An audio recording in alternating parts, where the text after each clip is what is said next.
With TNA getting ready for a big episode of Impact Wrestling this coming Thursday, and while on the heels of last Sunday's Over the Limit pay-per-view, how would I describe this last week in wrestling?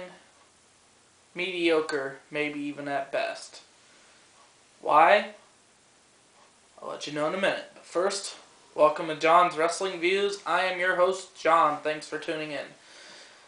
An interesting week in professional wrestling, to say the least. Don't know if I was too fond of it. The big thing in these type of weeks that always stick out is the fact that there was a pay-per-view this last Sunday.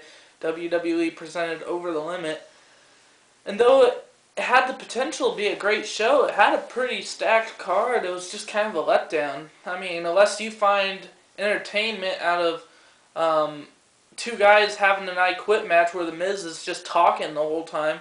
Oh, I'm gonna hit you with a chair, Cena. You can say I quit first, though. No. Alright, and then hits him with the chair. I mean, what kind of match is that? It was entertaining, but it was not a great match. The only thing that really made it entertaining was some of John Cena's responses when he refused to quit. Let's just put it this way, his responses weren't always no. They always meant no, he didn't quit, but they weren't necessarily no. John Cena is still the WWE champion after that. Carry on to Raw the next night. Miz blames Alex Riley for losing the match. 'Cause at one point in the match, Alex Riley had his cell phone out. It was hidden, of course, but next to a microphone where it had John Cena saying, I quit.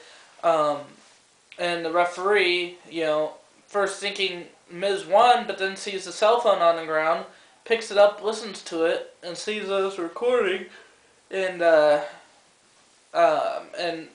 says this match is going to continue. And then, match was like nothing after that. John Cena and Miz worked their way up the stage. John Cena put on the STF on the stage. Miz said, I quit right away. Not a great match. It was what it was. But come the next night on Raw, Miz blaming Alex Riley for that loss, and then tries to slap some sense in him. Alex Riley snaps, turning on the Miz. A lot of people could have seen that one coming, as Miz was doing nothing but provoking him to do so. I guess now Alex Riley can finally focus on being a SmackDown superstar, which he technically is anyway. But just hold off on Raw a little bit. Going on to TNA, they aren't doing much better than Raw was Monday. There was a bunch of interesting yet not so great things of Raw last Monday. TNA, they just came off the heels of their last pay-per-view, Sacrifice. And now Eric Bischoff's like, oh, Mick Foley, the network representative, he's not here, and Hogan's not here, so I'm going to single-handedly take out the X Division. That was his step on Thursday's Impact. So the whole episode was revolved around Eric Bischoff trying to take out the X Division, putting Kazarian defending his title against Abyss, Samoa Joe versus Amazing Red, Generation Me versus Matt Hardy and Eric Bischoff himself. Not so great. Matt Hardy doing all the work in the match against Generation Me and allows Bischoff to get the pin. Samoa Joe making quick work of Amazing Red. And then he was going to attack him some more, which led to bringing up some more of the Crimson Samoa Joe rivalry that we've seen in recent weeks.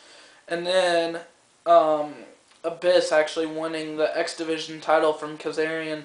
Bischoff claims the X Division title will be no more now. Clearly it was showing Impact as one of those filler episodes to a bigger picture. Because, Mick Foley's going to be there this coming Thursday. He's not going to like the idea of there not being an X Division. And he's technically, according to storyline, he's the one in charge. Hogan will be there too. But you know, the X Division, as Mike Tenay stated, is a cornerstone of TNA. There's no way they're going to get rid of it. Like I said, it was an interesting episode of Impact. I wouldn't necessarily call it great. Which leads me back to Over the Limit. You know, Jerry the King Lawler faced Michael Cole in a Kiss My Foot match. The big thing about it was, though, if Michael Cole were to win, King would personally induct Michael Cole into the next Hall of Fame class and give Michael Cole his Hall of Fame ring. There's no way that King was going to lose. And come the pay-per-view, of course, King won and got some revenge. Eve came out and did a top rope moonsault on the Michael Cole. And then JR comes out and pours a bunch of barbecue sauce all over Michael Cole. And then Michael Cole escapes saying, "There's no way I'm going to kiss your foot," which brought back the return of Bret Hart. Bret Hart comes and takes Michael Cole into the ring, puts on a sharpshooter while King stuffs his foot in Michael Cole's mouth. You know, it was what it was, but it was one of those things where it was obvious you knew who was going to win. TNA's doing the same thing with their storyline. At Slammiversary, it's going to be Jeff Jarrett going one-on-one with Kurt Angle. And Jeff Jarrett claims, you know, "I've already taken all but one thing of yours, Kurt." So if Jeff Jarrett wins at Slammiversary, you know, it's going to be nice. It's a #1 contenders match for the title, so that means new storylines right there. But if Jeff Jarrett wins, he's going to be receiving Kurt Angle's gold medal. Hello? That's screaming spoiler right there. I mean, there's no way they're going to actually take that gold medal away from Kurt Angle. So expect Kurt Angle to win. Along with that, Sting will be defending against Mr. Anderson. It makes sense for Kurt Angle to be facing somebody who's more of the heel role. So expect maybe Anderson to win the title come Slammiversary next month. The one thing that TNA brought, though, was the return of ODB. You know, Velvet Sky was placed in a 2-on-1 handicap match against Winter and Angelina Love, winning the match, actually, and then ODB coming out and attacking her. Maybe another ODB Velvet Sky rivalry, I don't know.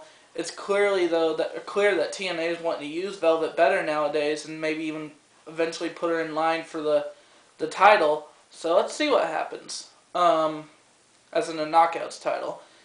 And then looking at women, going back to Raw on Monday, you know, there's supposed to be an 8-diva tag. Kharma comes out, and you know, the 8 divas they're ready for it this time, and so they gathered up, ready for Kharma to come in. Kharma comes in, the divas surround her, and then she falls to her knees and starts having a nervous breakdown in the middle of the ring. Truth be told, Kharma is pregnant, ladies and gentlemen. So she's got to take a year off now. You know, she just signed a great contract, and now she's got to sit on the sidelines for a year so she can have her baby. Interesting turn of events there. Not one I was particularly expecting.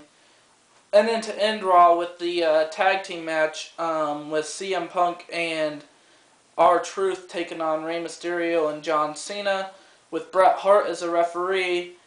Rey Mysterio going for the 619, but before having a chance to do the West Coast Pop part of the 619, Bret Hart puts a sharpshooter onto CM Punk, the man who Mysterio hit the 619 on.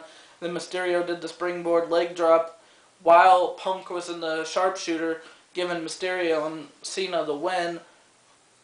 What's next? CM Punk did lead Michael McGillicuddy and David Otunga to the tag team titles against Kane and Big Show, and then Big Show got hit by a car from Ricardo Rodriguez afterwards, and now Punk's got this thing with Bret Hart.